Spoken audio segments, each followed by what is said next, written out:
కేంద్రంలో ఈరోజు సిఐటి అనుబంధ సంఘాల ఆధ్వర్యంలో పెద్ద ఎత్తున కేంద్ర రాష్ట్ర ప్రభుత్వాలు కార్మికులకు వ్యతిరేకంగా తీసుకున్న గత నిర్ణయాలన్నింటినీ కూడా తక్షణం రద్దు చేయాలి.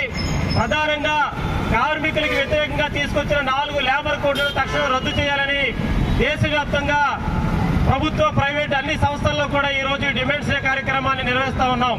ప్రధానంగా ఈ దేశంలో స్వతంత్రానికి ముందు స్వతంత్ర అనంతరం కూడా సాధించుకున్న రాజ్యాంగబద్ధంగా ఉన్న 44 కార్మిక చట్టాలను కేంద్ర ప్రభుత్వం విస్మరించి ఈరోజు కార్పొరేట్లకు అనుకూలంగా కార్మికులకి శ్రమజీవులకి వ్యతిరేకంగా 4 లేబర్ కోడ్లు తీసుకొచ్చింది. అనంతరం జరిగిన ఎన్నికల్లో మనం చూసాం బీజేపీ ప్రభుత్వం కూటమితో ఏర్పడినటువంటి పరిస్థితి. ఎప్పటికైనా మోడీ ప్రభుత్వం ఈ దేశ శ్రామిక వర్గానికి వ్యతిరేకంగా తీసుకొచ్చినటువంటి ప్రధానంగా 4 లేబర్ కోడ్లను తక్షణం రద్దు చేయాలి.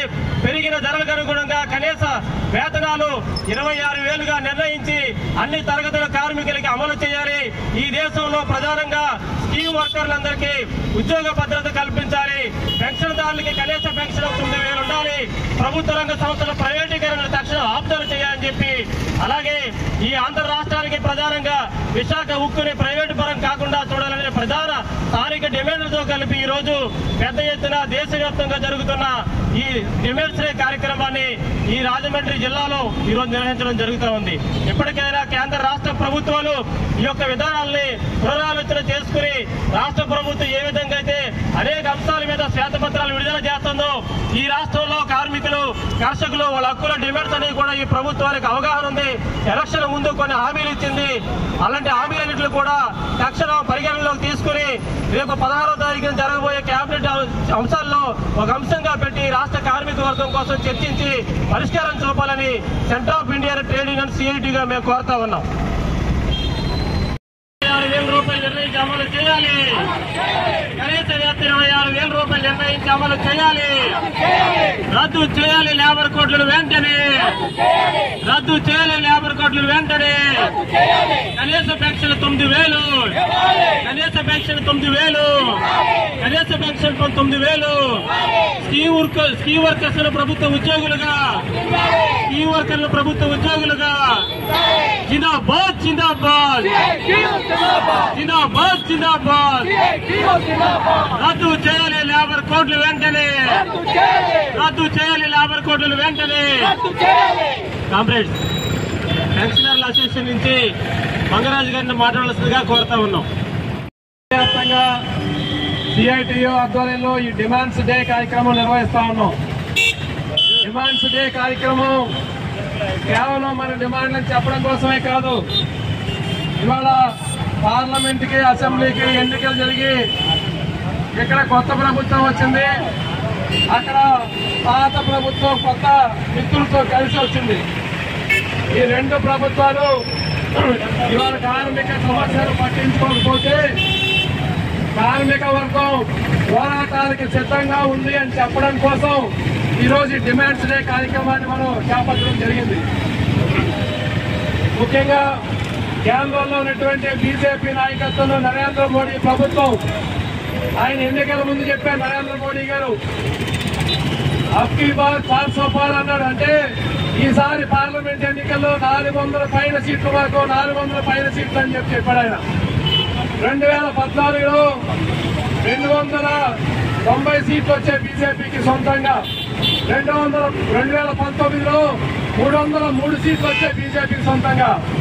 ఈ 10 ఏళ్ల కాలంలో ఈ దేశంలో బీజేపీ అవలంబించినటువంటి ఒక నికృష్టమైన దుర్మార్గమైన విధానాల కారణంగా ఇవాళ పార్లమెంట్ లో 2019లో 303 సీట్ల బీజేపీ ఈరోజు 240 సీట్లకి దగ్గర 65 పైబడి సీట్లు కోల్పోయిన పరిస్థితి వచ్చింది. దాదాపుగా 90 సీట్లలో గత పార్లమెంట్ లో ఉన్న 90 బీజేపీ ఎంపీలు ఓడిపోయారు. కానీ మరి కొత్తగా సీట్లు ఎక్కడ పెరిగాయంటే ఆంధ్ర రాష్ట్రంలో తెలుగుదేశం జనసేన కూటమి ఇవాళ బీజేపీని తీసుకొచ్చి ఇక్కడ 3 పార్లమెంట్ సీట్లు ఇచ్చారు. తెలంగాణలో ఆ కేసీఆర్ పార్టీ ఆ లోట్లని బీజేపీకి వేసి అక్కడ 8 సీట్లు ఇచ్చారు. ఇవాళ ఆ రకంగా బీజేపీ అధికారంలోకి వచ్చింది తప్ప దేశంలో మోడీ నాయకత్వాన్ని బీజేపీని ప్రజలు తిరస్కరించారు. ఆయన ఏ అయోధ్యలో రామాలయం కట్టారు దాన్ని చూసి ఓట్లేయమని చెప్పి దేశం అంతా తిరిగాడు.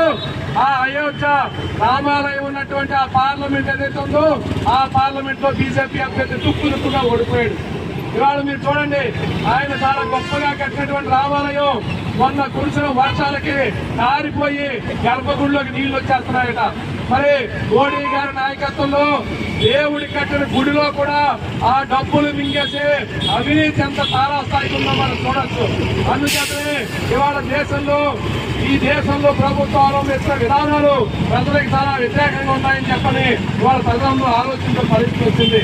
ఆయన మళ్ళీ చెప్తా ఉన్నాడు, గత ప్రభుత్వాల్లో 44 కార్మిక చట్టాలు, అది ప్రావిడెంట్ ఫండ్ చట్టం కావచ్చు, ఈఎస్ఐ చట్టం కావచ్చు, బోనస్ చట్టం కావచ్చు, పారిశ్రామిక వాదాల చట్టం కావచ్చు, కనీస వేతనాల చట్టం గాని, సమ్మె చేసే హక్కు గాని, సంఘం పెట్టుకునే హక్కు గాని, ఆ కార్మిక సంఘాలకి ఎన్నికలు జరిపే హక్కు గాని, ఇట్లాంటి అనేక చట్టాలని మొత్తం యజమానికి అనుకూలంగా మార్చేసేటువంటి 4 లేబర్ కోడ్లు తయారు చేశారు ఆయన. ఈ 4 లేబర్ కోడ్లు ఇవాళ కార్మికులకి నష్టం తప్ప లాభం కాదు. గత 10 ఏళ్ల కాలంగా కార్మిక వరకు అనేక సమ్మెలు చేశారు. గత ప్రభుత్వం పక్కన పెట్టారు, చట్టం చేసిన అమలు చేయడానికి భయపడి పక్కన పెట్టారు. కానీ ఇప్పుడు మళ్ళీ అటన్నిటిని బూజు తెలిపి అమలు చేస్తామని చెప్తున్నారు. దీన్ని ఖచ్చితంగా కార్మిక వర్గంగా ఎదుర్కోవాలి. దాన్ని వెనక్కి కొట్టుదని కార్మిక వర్గం మనుగడ మిగులుతుందని చెప్పి ఇవాళ సిఐటియు దేశవ్యాప్త ఆందోళన జరుగుతూ ఉంది. మరొక విషయం, ఇవాళ దేశంలో పరిశ్రమల్లోనూ ఇతర చోట్ల పనిచేసి రిటైర్ అయిపోయినటువంటి ఉద్యోగులు కార్మికులు ఉన్నారు. ఆ రిటైర్ అయిపోయిన కార్మికులు అంటే మన ప్రావిడెంట్ ఫండ్ పెన్షన్ వచ్చేటువంటి కార్మికులు ఎవరైతే ఉన్నారో వాళ్ళు ఉద్యోగం చేసేనాడు ఆఖరి నెల జీతం ఏళ్లలో తీసుకుంటే రిటైర్ అయిపోయిన తర్వాత మొదటి నెల పెన్షన్ 100లో కూడా తీసుకునే పరిస్థితి వాళ్ళకి కనిపిస్తా ఉంది. అందుకని ఇవాళ ఈపీఎఫ్ పెన్షన్ కి కనీసం 9,000 రూపాయల పెన్షన్ ఇవ్వాలి అని చెప్పి ఇవాళ మోడీ ప్రభుత్వాన్ని డిమాండ్ చేస్తూ దేశవ్యాప్త ఆందోళన జరుగుతా ఉంది ఈ రోజున. దాంతో పాటు ముఖ్యంగా ఆంధ్ర రాష్ట్రంలో గతంలో ఉన్నటువంటి జగన్మోహన్ రెడ్డి ప్రభుత్వం ఈ రాష్ట్రంలో కార్మికుల మీద ఉద్యోగుల మీద కక్ష కట్టి వ్యవహారం చేసింది. అంగన్వాడీలో ఆశాలు, మధ్యాహ్న భోజన కార్మికులు, పారిశ్రామిక కార్మికులు, టీచర్లు, ప్రభుత్వ ఉద్యోగులు ఎవరైనా సరే రోడ్డు ఎక్కితే ఆ రోడ్డు ఎక్కిన అందరి మీద కేసులు పెట్టింది. ధర్నాలు, అరెస్టులు, నిరసనలు కూడా చేయలేకుండా దుర్మార్గంగా వ్యవహరించింది. అందుకని ఆ ప్రభుత్వం కార్మికులకు వ్యతిరేకంగా ఉంది కాబట్టి కార్మిక వర్గం అంతా ప్రభుత్వాన్ని చిత్తుగా ఓడించిన పరిస్థితి ఉంది. కాబట్టి ఇవాళ చంద్రబాబు నాయుడు గారి నాయకత్వంలో వచ్చినటువంటి కూటమి ప్రభుత్వానికి కార్మిక వర్గం ఒకటే చెప్తున్నాం, అయ్యా గత ప్రభుత్వం కార్మికుల పట్ల వ్యవహరించిన పద్ధతుల్లో మీరు వ్యవహరించండి. కార్మిక వర్గం ఇవాళ వాళ్ళు పోరాడి సాధించినటువంటి జీవోల్ని హక్కుని మీరు కొనసాగించండి, అమలు చేయండి. ముఖ్యంగా 42 రోజులు అంగన్వాడీలు గత ప్రభుత్వ హయాంలో సమ్మె చేశారు. చారిత్రాత్మకమైన సమ్మె. మొత్తం యావత్ ఆంధ్ర రాష్ట్ర ప్రధానికమంతా అంగన్వాడీ కార్మికుల అండగా నిలబడేటువంటి సమ్మె. ఆ సమీకరణలో అప్పుడు ప్రభుత్వ ప్రధాన కార్యదర్శిగా ఉన్నటువంటి ఆయన నాయకత్వంలో మంత్రుల బృందం ఒక మినిట్ రాశారు. దాంట్లో ముఖ్యంగా అంగన్వాడీల జీతాల పెంపుదలకు సంబంధించి జులైలో ప్రభుత్వం చర్చిస్తాం, జులైలో వేతనాల పెంపుదల చేస్తామని చర్చించారు. ఇవాళ ప్రభుత్వం మారిపోయినా అది ప్రభుత్వ అధికారులు రాసిన మినిట్స్ ఈ ప్రభుత్వం కొనసాగించాలి. ఖచ్చితంగా ఆ మినిట్స్ ప్రకారం ఈ జులై నెలలో అంగన్వాడీల వేతనాల పెంపుదలకు సంబంధించి కొత్త ప్రభుత్వం చొరవ చేయండి. ఆ కొత్తగా వచ్చిన చంద్రబాబు నాయుడు గారి ప్రభుత్వం అంగన్వాడీల జీతాల కోసం మీరు మాట్లాడి జీతాల పెంపుదల చేయాలని చెప్పి కొత్త ప్రభుత్వాన్ని విజ్ఞప్తి చేస్తా ఉన్నాం. దాంతో పాటు ఆశా కార్మికులకు సంబంధించి గత ప్రభుత్వాలు ఆశా కార్మికుల మీద పనిభారం పెరిగింది, వేధింపులు పెరిగాయి. దాంతో పాటు వారి కనీస వేతనాలు సరిపోవడం లేదని ఆందోళన చేస్తే వాళ్ళకి కూడా కొన్ని జీవోలు ఇచ్చారు, కొన్ని హామీలు ఇచ్చారు.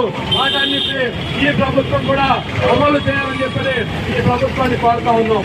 దాంతో పాటు మధ్యాహ్న భోజన కార్మికులు ఇలా ఇవాళ ప్రభుత్వ స్కీముల్లో పనిచేస్తున్నటువంటి ఈఓఎలు కానీ, విఏఓలు కానీ అనేక సంఘాలకు సంబంధించిన కార్మికులకి ముఖ్యంగా